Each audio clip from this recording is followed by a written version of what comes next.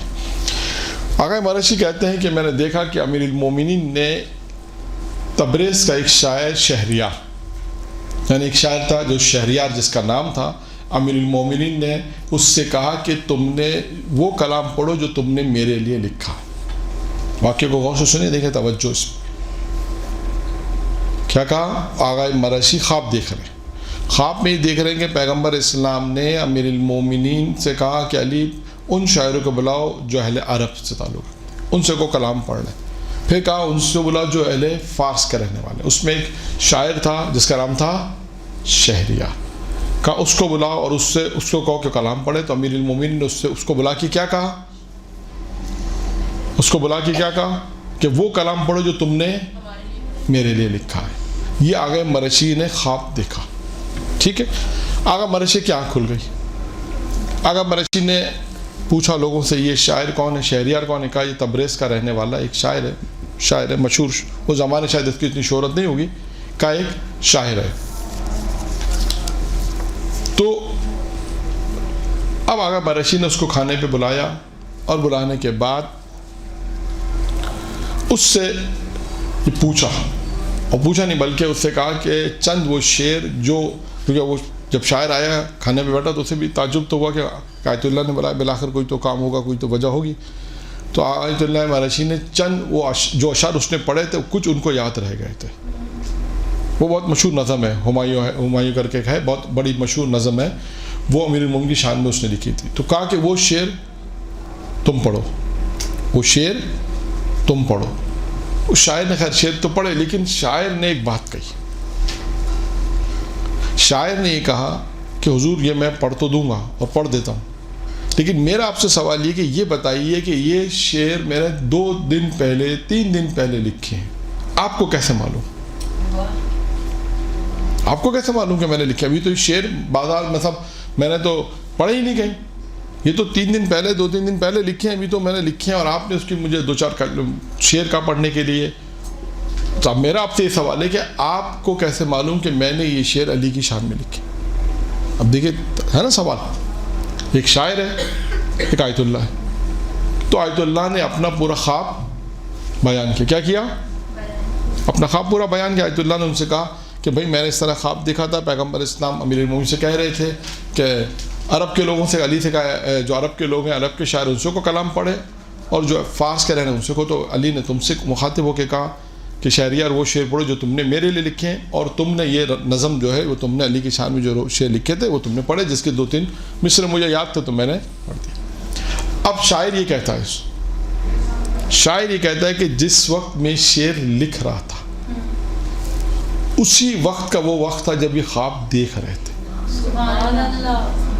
جب آقا مرشی خواب دیکھ رہے تھے, یہ وہی وقت تھا کہ جب وہ شعر لکھ رہا تھا. دونوں کا ٹائم سیم تھا. ایک بات, اچھا یہ بات یہاں پہ ختم ہو گئی. اس نے بتا دیا کہ حضور یہ تو میں نے 3 رات پہلے رات کے وقت لکھ رہا تھا. تو آقا مرشی نے کہا اس رات تو میں خواب دیکھ رہا تھا. ایک شاعر نے کلام لکھا, ایک آیت اللہ نے خواب دیکھا. اب سوال آپ سے, اس میں ہمارے لیے کیا پیغام ہے؟ اس پورے واقعے میں ہمارے لیے کیا پیغام ہے؟